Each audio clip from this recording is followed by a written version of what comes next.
J'avais juste envie de documenter les animations que j'ai fait, en particulier la dernière.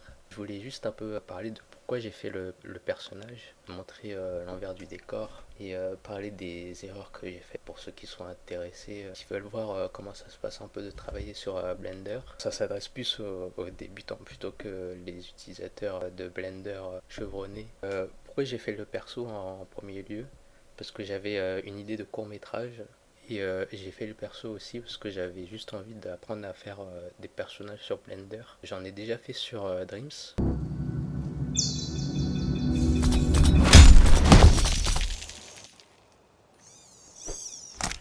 Mais là j'avais juste envie de me concentrer sur PC plutôt que d'utiliser un moteur qui malheureusement n'est pas utilisé dans l'industrie en général. Donc, pour ce qui est de l'envers du décor de la dernière animation que j'ai fait, je suis désolé, j'ai pas tout filmé. Donc c'est un projet que j'ai fait environ sur 2 mois. Normalement ça prend pas autant de temps, mais pour tous ceux qui ont déjà travaillé sur des projets personnels où vous savez comment ça se passe. Donc, pour cette animation j'ai fait le personnage de A à Z. En fait au début il a fallu que je dessine le personnage. C'était juste des croquis simples pour avoir une idée un peu de quel personnage je voulais faire. Ensuite, j'ai redessiné le personnage d'une manière qui pouvait m'aider pour la modélisation. Donc j'ai mis ce dessin derrière et sur le côté du centre de la scène, donc l'endroit où j'allais modéliser le personnage pour pouvoir m'aider un peu au niveau des proportions. La modélisation elle n'est pas parfaite. Il y a des soucis au niveau du bras notamment. Il y a un gros trou. Je pourrais pas vous expliquer exactement ce qui s'est passé parce que je me souviens plus trop. Donc ensuite il a fallu passer au rigging. Moi j'ai fait le rigging en utilisant Rigify de Blender.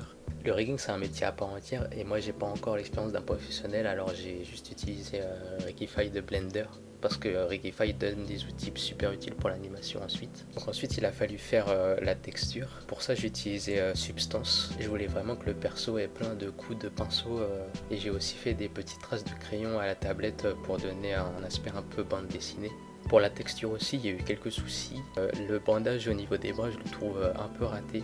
Et les bottes sont parfaitement miroitées. Du coup, ça casse un peu l'aspect hasardeux des traces de crayon que je voulais faire. Donc vraiment, à la toute fin, je suis passé à l'animation. L'animation, c'est quelque chose que je connais, contrairement à toutes les étapes que j'ai citées juste avant. Même si, encore une fois, il y a eu aussi quelques erreurs. Au début, j'ai fait un blocking. Donc, il y a certains animateurs, quand ils font un blocking, ça ressemble à une vraie animation. En général, c'est des animateurs qui sont assez forts.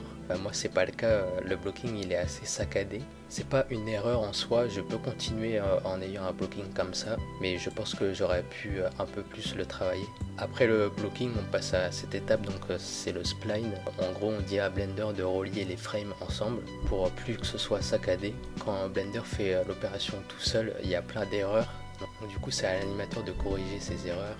Mais c'est pas fini, du coup il y a une dernière étape. En fait c'est l'étape qui je pense m'a pris le plus de temps. C'est juste donner de la vie au personnage et appliquer les 12 principes de l'animation. Et voilà, et du coup on arrive au résultat final. Alors j'ai sauté plein d'étapes évidemment. Il me semble que l'animation m'a pris une bonne semaine à faire, peut-être un peu plus. Pour ceux qui sont intéressés, posez-moi des questions si vous en avez et j'y répondrai du mieux que je peux.